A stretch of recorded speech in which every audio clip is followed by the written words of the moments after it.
அந்த காலத்தில் இந்திய தேசிய காங்கிரஸ் என்ற ஒரு பெரிய அரசியல் கட்சி இருந்தது. ஆனால் அந்த கட்சியில் பெரும்பாலும் பிராமணர்கள் மட்டும்தான் முக்கியமான இடங்களில் இருந்தார்கள். பிராமணர் அல்லாதோர் கூறும் கோரிக்கைகள் பெரும்பாலும் மறுக்கப்பட்டுவிடும்.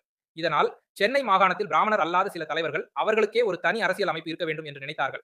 முதல் உலக போருக்கு பிறகு அரசியல் சூழல் மாற்றம் அடைந்தது. சில அமைப்புகளில் பிராமணர் அல்லாதோருக்கும் இடம் கிடைக்க ஆரம்பித்தது. இதனால் அவர்களுக்கு மேலும் ஊக்கம் வந்தது. அந்த நேரத்தில் doctor T M. Nair, sir P T. Thyagarayar, doctor C. Natesanar போன்ற முக்கியமான தலைவர்கள் ஒன்று கூடி பிராமணர் அல்லாத மக்களின் சமூக, அரசியல், பொருளாதார நலன்களை முன்னேற்ற வேண்டும் என்று முடிவு செய்தார்கள். இதனால் தென்னிந்திய விடுதலை கூட்டமைப்பு என்ற ஒரு புதிய அமைப்பு 1916ஆம் ஆண்டு தொடங்கப்பட்டது. கொஞ்சம் காலம் சென்ற பிறகு இந்த அமைப்பு நீதி கட்சி என்ற பெயரில் பரவலாக அறியப்பட்டது. நீதி என்ற ஆங்கில வார்த்தை இதற்கு அடிப்படையாக இருந்தது.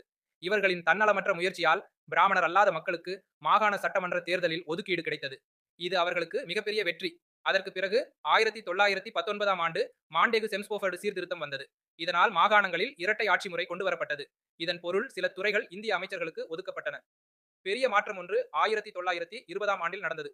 இந்திய தேசிய காங்கிரஸ் கட்சி அந்த ஆண்டு நடந்த தேர்தலை புறக்கணித்தது. ஆனால் நீதி கட்சி போட்டியிட்டு பெரும்பான்மை இடங்களை வென்றது. இதனால் சென்னை மாகாணத்தின் முதலமைச்சராக ஏ. சுப்பராயலு தேர்ந்தெடுக்கப்பட்டார். அவர் மரணமான பிறகு பனகல் ராஜா முதலமைச்சராக ஆனார்.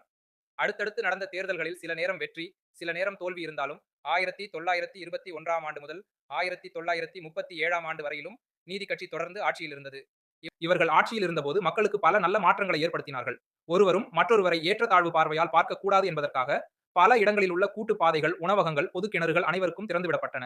இந்து சமய அறநிலைய வாரியத்தை உருவாக்கி கோவில்களின் நிர்வாகத்தையும் ஒழுங்குபடுத்தினார்கள்.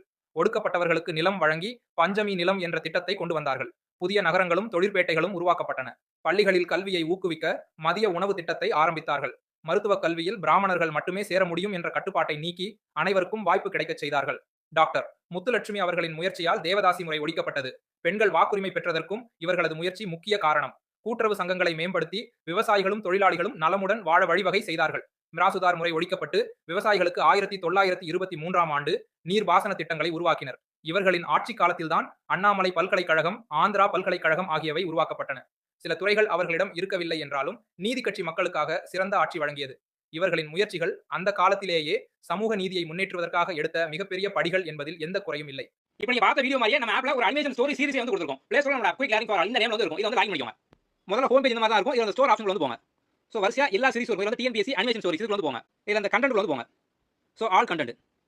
நம்ம இந்த மாதிரி ஒவ்வொரு டாபிக் வைஸா வீடியோ கொடுத்துருப்போம். சோ அந்த வீடியோ பேஸ்ல அடுத்து பார்த்தோம் அப்படின்னா ஒரு குவிஸ் வந்து இருக்கும். சோ நீங்க வீடியோ ஃபுல்லா பார்த்து முடிச்சு எல்லாம் ஸ்டோரி அனிமேஷன் ஆகும் ஈஸியா அண்டர்ஸ்டாண்ட் பண்ணிக்கலாம். அதை பேஸ் பண்ணி டெஸ்ட் நீங்க வந்து எழுதலாம். இது மாதிரி நிறைய டாபிக் கொடுத்துருப்போம். சோ தொடர்ந்து பார்த்தோம் அப்படின்னா ஆப் அப்லோட் பண்ணிட்டு வரும். சோ நீங்க எல்லாமே பார்த்தோம் அப்படின்னா ஒவ்வொரு வீடியோக்கு அப்புறம் அதை பேஸ் பண்ண குவிஸ் வந்து இருக்கும். சோ நீங்க ஈஸியா பார்த்தோம் அப்படின்னா ஒவ்வொரு டாபிக்கும் ஸ்ட்ராங்கா வந்து படிச்சு முடிச்சிடலாம். நம்ம வேலிடிட்டி பார்த்தோம் அப்படின்னா ஃபிளெக்சிபிளா வந்து கொடுத்துருவோம்.